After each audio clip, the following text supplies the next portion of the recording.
Hey there, it is Faith Talk Live. I'm Rick Probst. And I'm Dan Ratcliffe. You're watching YouTube Live and Facebook Live. That face there, you may have seen him on television a few times. Jason Mack, he is a writer, director, producer. We're going to talk about a film about a father's legacy in just a few. But first, Jason, welcome. Thanks for having me, guys. I really appreciate you taking the time to talk to me. Absolutely. Now, are you in LA right now or are you somewhere else? Yeah. I am in LA. So we got you up bright and early this morning. I would like to flatter you and say that you woke me up, but actually I had something like 2 hours ago. Oh my gosh. But I am, full disclosure, I'm still in my pajama pants. So okay. Well, we're glad you have a shirt on, so that's good. Yeah. Hey, in these times, pants are overrated anyway. So there you go. That's right. Hey, Jason Mack, you may have seen his face on a number of shows. He's been on NCIS Los Angeles, Vampire Diaries, Castle. Criminal Minds got Dan's attention. As soon as I said that, he lit up like a Christmas tree. Before we get into how did you get to L.A., which is huge, tell us about being on some of those shows. Was that pretty surreal? Oh, 100%. I mean, I remember I lived in Atlanta for a couple of years before I came out to LA. And my first real big role was Vampire Diaries. And that was a set. I mean, I'd done some smaller stuff, some smaller films, but that you're walking on, they're spending millions of dollars per episode. And I remember we were shooting in the woods and I was cool. Like I went through makeup and they made me probably about as beautiful as I'll ever be. I mean, just like everyone looks good on that show. Now, were you a vampire or were you something else? I was dead by the end. You were dead. I got eaten by like werewolves and vampires. It was great. My blood fed many, many people so they could transform or something. But I remember I was cool. I was like, yeah, this is cool. You know, I'm in my waiting room, whatever. And we start walking to set and all of a sudden the nerves got crazy. And I'm like, oh my gosh, like millions of people are going to see this. Yeah. And I remember my first line was, we don't want any trouble. And I couldn't remember it. So we're like doing rehearsals and we're doing it. And I was like, oh, I can't remember my line. And I acted like, I was like, oh, is it my turn? Oh, it's my turn. You know? And I was like, Jason, just remember your line, please. You have one thing to say right now. And it ended up being really cool, but it was a phenomenal experience to just be on set and to be with those guys and to see that scope of work. Yeah. Wow. Awesome. So if you were in Atlanta when that happened, did you move to LA permanently after that, or how'd you end up in LA? So I ended up out there after about 2 years in Atlanta. I did like that show. I did a bunch of other shows that shot there, but I remember I was on the set of this show called Revolution. It was a J.J. Abrams show, and it was really big at the time. It was like, I think it was like when the power goes out, what happens, or something like that. And so they were actually shooting in Wilmington, North Carolina, and I remember being on set, and there was this wonderful energy. We were on location at like a college campus where they made it look like the power went out. Mm-hmm. And I'm talking to one of the main actresses who's been in the game for a long time, and she's grateful to be there, which is so cool. And I was like, man, this is really cool. And I'm sitting in my chair and I'm like, if I'm being honest, I'm really creatively unsatisfied. I'm a small role. I'm happy to be here. But my whole thing was I got in this because of the way that film and TV, the stories impacted me. And I was like, I gotta go to LA because I want to be a bigger part of these stories because I want to be one of these people really having the impact in the story. Yeah. And so that was that was my moment when it was like, I gotta go. I gotta pack up and move. And I knew Atlanta was going to be temporary. I didn't know how long, but that was the moment. Wow. Hey, we're talking to Jason Mack. He is a writer, director, and producer of a film. It's called A Father's Legacy. It's coming out next week. A father and son. They're exploring faith, legacy, and redemption. It's a great film. We want to talk about it, and we want you to see it. First of all, Jason, where did the idea come from? And tell us about the movie. Yeah, so at this point, I was transitioning more into writing, directing my own stuff, and I'd done a bunch of shorts, and it was kind of like my film school. I didn't go to film school. I didn't go to acting school. It was just very much kind of like learning by doing. So at this time in my career, I knew that it was time for me to direct a feature. However, personally, about that time, my father passed away unexpectedly.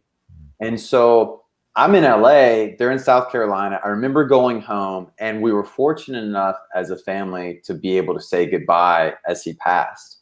And I remember being outside the hospital room, talking to the ICU nurse, and just being like, I feel like my DNA, my soul is like shifting. Like this is very much a before and after moment.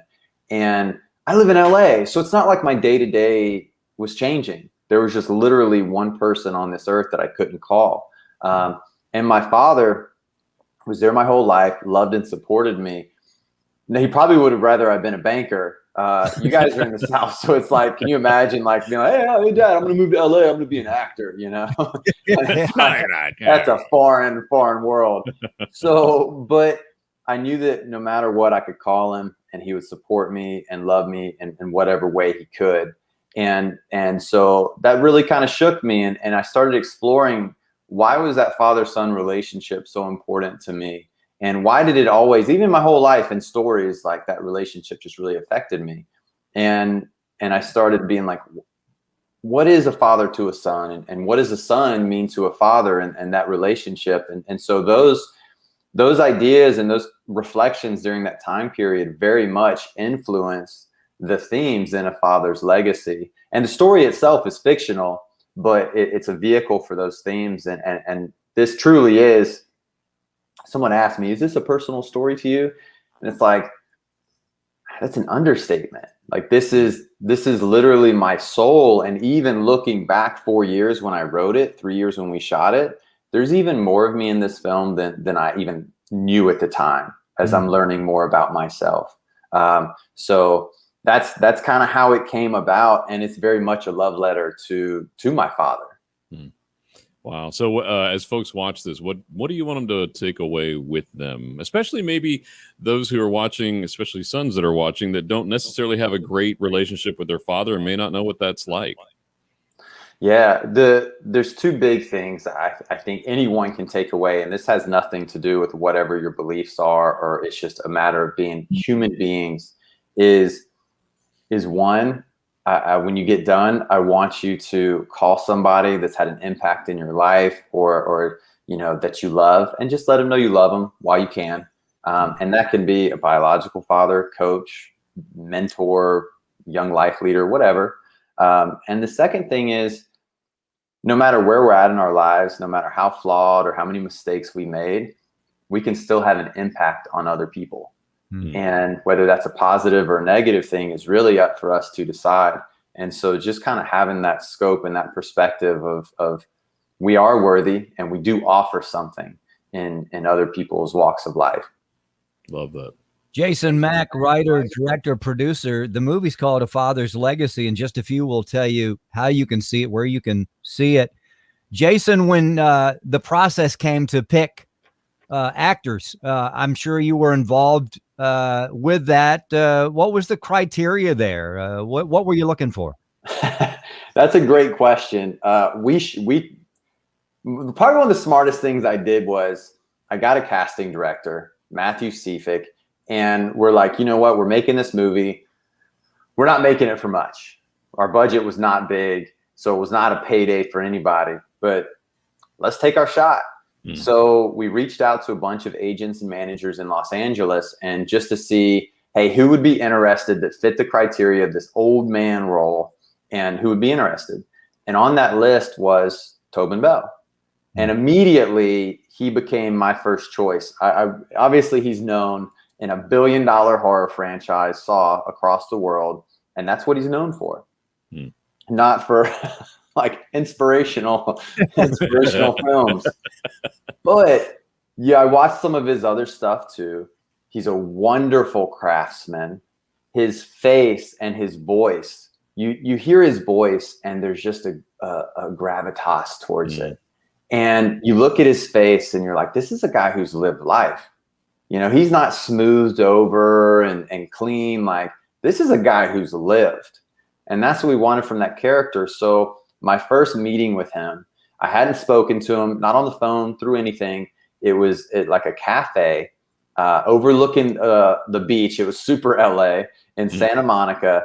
And we just met for an afternoon. And it was really, it wasn't me deciding if he was worthy to do my project. It was him being like, here's this kid who nobody knows who I am. Yeah. Never directed a feature. I'm also going to be acting across him in the project. Is he going to trust me enough to go on this journey with me in small town South Carolina?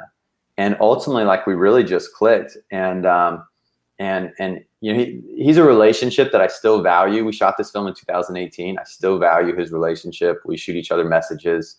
And ultimately, like, I'm really excited for people to see him in this film because he came to work every day. He went at it. Wow. And he didn't bring a saw on set now, did he?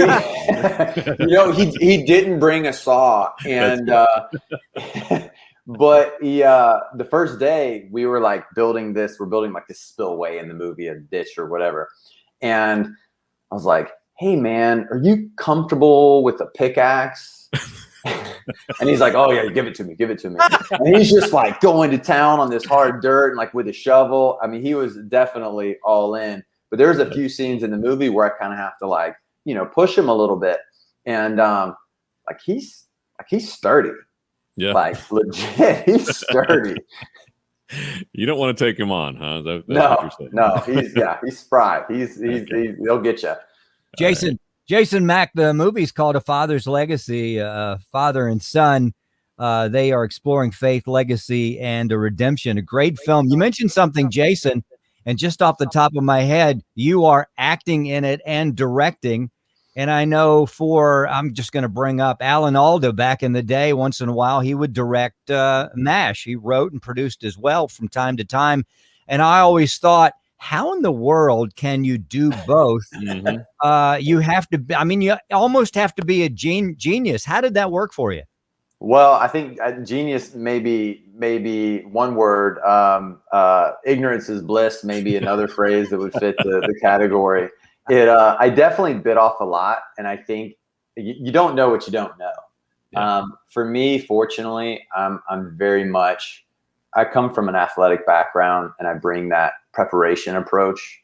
And so, fortunately, I prepare extensively, both as a director and as an actor. The nice thing about directing yourself is, as an actor, you know exactly what the director wants. You know where the camera is, you know what you're trying to capture with it, you know how you're probably going to cut it together. So it's a little bit kind of like cheating in that sense. Yeah. But I was very fortunate to have some wonderful technicians, our director of photography, our producer. And there were times where there was a very deep level of trust. There were times that I would finish a scene and you just don't know. And so I would go to my DP or my first AD and I'd be like, hey, do you believe me? And they'd be like, yeah. Or they would say, hey, what about this? And I'm like, cool, good note. And we'd go do it. And so I definitely had a trusted team that I felt comfortable being able to go to and kind of get feedback in that sense. But it was definitely a lot for sure. Awesome. So fathomevents.com is where you can go to get tickets, but tell folks where they can see it and how they can see it. Yeah, so pretty much, wherever you're at, this thing's going to be in 700 and some theaters on June 17th at 7 p.m. All over the country. It is a one night, one showing only event. And pretty much wherever you're at, 700 theaters. I think it's even in Alaska. So wow. Okay. we've got some coverage here. Yeah, and then after that, it'll come to all the VODs and stuff like that. But I think it's really special that we're going to be in theaters. It's not something I planned on. And I'm kind of excited to be a part of the opening up the theaters, opening up cinema again. That's pretty cool. We're looking forward to that, man. It's been too long. Yeah. And we'd love to talk to you after the fact and just see how it went for you.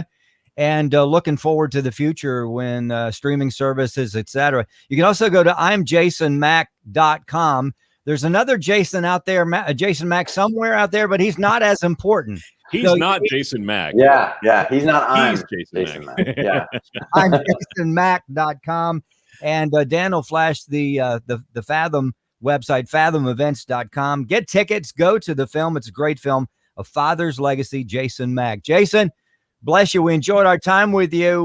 We got to take a break. We'll be right back. I'm Rick Probst. And I'm Dan Thank Ratcliffe. you. This is Faith Talk Live.